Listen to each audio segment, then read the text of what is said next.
Jadi artinya kita hadir di sini dalam rangka mendukung upaya pengembalian Undang-Undang Dasar 1945 yang asli pasal 18 Agustus 1945. Mengapa kita mendukung itu? Karena berdasarkan pengalaman kita pasca reformasi, khususnya 4 kali amandemen ini, kita di dalam melaksanakan kehidupan berbangsa dan bernegara banyak penyimpangan yang terjadi.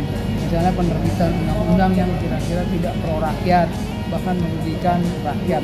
Sebut saja misalnya lahirnya Omnibus Law sebagai lahiran yang sungsang menurut saya, sehingga di dalam mengevaluasi perjalanan bangsa ini setelah 78 tahun lamanya, rasanya kita memang harus kembali dari penyimpangan yang terjadi pasca amandemen.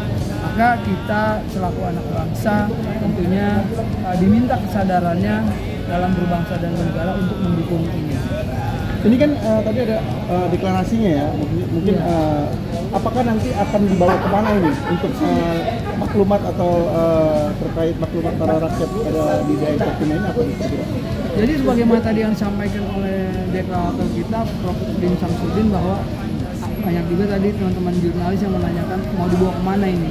Jadi ini akan dibawa ke seluruh daerah untuk disuarakan kepada masyarakat, kepada seluruh komponen bangsa, termasuk juga para komponen penyelenggara negara, baik DPRD, DPR RI, kemudian eksekutif, legislatif, dan yudikatif, untuk sama-sama ikut berperan serta, berperan aktif dalam mendorong upaya ini. Bagaimana kita mengembalikan kedaulatan bangsa, mengembalikan kedaulatan rakyat, dan meluruskan kembali sistem bernegara kita, di mana selama amandemen kita rakyat ini tidak punya kekuatan, tidak punya kedaulatan, paling aksi-aksi juga tidak didengarkan, karena kita kayak DPR MPR hanya didengarkan oleh para anggota parlemen. Nah, mereka di fraksi-fraksi dan partai-partai juga tidak punya perhatian untuk itu. Sedangkan MPR juga mandul, tidak punya kekuatan sebagaimana dulu di era Pak Harto. Misalnya ada GBHN, kemudian MPR sebagai majelis permusyawaratan rakyat adalah lembaga tertinggi. Kalau sekarang tinggi, maka kekuatan presiden sangat absolut, sehingga sulit dilakukan tindakan korektif. Maka oleh karena itu kita harus wajib hukumnya untuk kembali kepada Undang-Undang Dasar 1945 yang asli.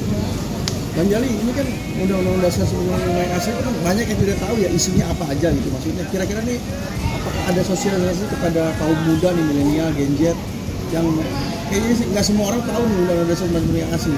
Karena tahunya mereka dari kecil pun belajarnya yang Undang-Undang Dasar yang sekarang yang lama ya. Ya baik, khususnya pasca peristiwa 98, dari 98 ke sini kan baru 22 tahun. Nah ini adik-adik kita mahasiswa sekarang kan nggak merasakan bagaimana dulu Undang-Undang Dasar 1945 diberlakukan.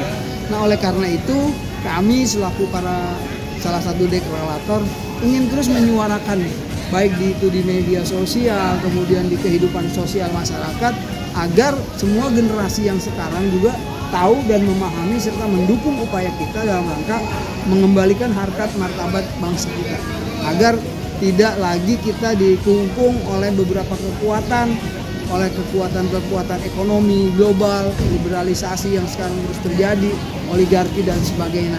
Salah satunya adalah mengembalikan sistem bernegara. Sekarang kita kan ini sok-sok westernisasi nih, misalnya demokrasi kebarat-baratan, one man one vote misalnya, kemudian pemilihan langsung. Nah ini salah satu yang akan dikoreksi di dalam deklarasi ini, mengembalikan marwah Pancasila, khususnya poin 4, sila keempat, di dalam rangka merumuskan kehidupan berbangsa dan bernegara. Gitu ya, cukup ya? Cukup Pak. Bang Jali nih, harapan Bang Jali kepada bangsa muda nih yang tadi belum tahu Undang-Undang yang asli nih, kira-kira harapannya kepada generasi muda yang akan datang nih ya kan, mungkin menuju Indonesia emas nanti. Oh iya. 2045. Khusus untuk kaum generasi Z namanya ya, kaum milenial, ya, dan mahasiswa, anak-anakku sering-seringlah membaca buku, sering-seringlah googling untuk mempelajari sejarah berdiri Indonesia, sejarah perjuangan Indonesia seperti di sini dilaksanakan Gunung Juang ya. Nah ini juga merupakan sebuah peran edukasi kita kepada generasi selanjutnya untuk bisa memahami apa sih makna kemerdekaan, apa sih cita-cita kemerdekaan, apa sih itu Undang-Undang Dasar 45 yang asli seperti apa. Nah itulah yang dijelaskan di dalam batang tubuh Undang-Undang Dasar 45 yang asli. Nah untuk pembangunan ini tentunya juga harus mengadaptif ya, menyesuaikan dengan peradaban dan kemajuan zaman saat ini. Tapi tidak harus dirubah, tidak harus diganti, tapi disempurnakan. Itu yang disebut dalam deklarasi tadi, akan dibuat adendum di dalam pengembalian Undang-Undang Dasar 1945. Teman-teman media, khususnya Anda semua ini juga teman-teman wartawan, ini juga merupakan sebuah tugas mulia, peran edukasi, memberi informasi yang baik, benar, mendidik untuk kemajuan kita bersama demi kejayaan bangsa dan negara menuju Indonesia Emas tahun 2045. Saya Bang Jali Pitung, terima kasih. Assalamualaikum warahmatullahi wabarakatuh. Ya, terima kasih. Assalamualaikum warahmatullahi wabarakatuh. Waalaikumsalam warahmatullahi wabarakatuh. Bismillahirrahmanirrahim. Saya Maharaja Kutai Mulawarman Duli Yang Maha Mulia Sri Paduka Baginda Berdaulat Agung Profesor Dr. Maharaja Sri Nala Pradita Alfian Syahreja Mahfudzi Wangsawarman menunaikan, menetapkan, menyatakan janji setia kepada nusa dan bangsa dan negara Kesatuan Republik Indonesia. Pertama, setia kepada Pancasila sebagai dasar negara. Kedua, setia kepada Bhinneka Tunggal Ika sebagai moto negara. Ketiga, setia kepada negara Kesatuan Republik Indonesia yang diproklamasikan pada hari Jumat tanggal 17 Agustus 1945 atas nama bangsa Indonesia. 4.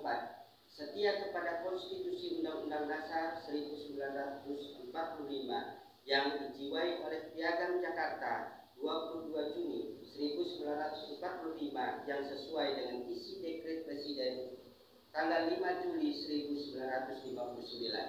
Kelima, fokus dan tuntaskan stimulus sosial ekonomi Pancasila hingga terwujudnya keadilan sosial bagi seluruh rakyat Indonesia. Merdeka! Merdeka! Ya, terima kasih. Allahu Akbar! Allahu Akbar! Ya, salam prosesi.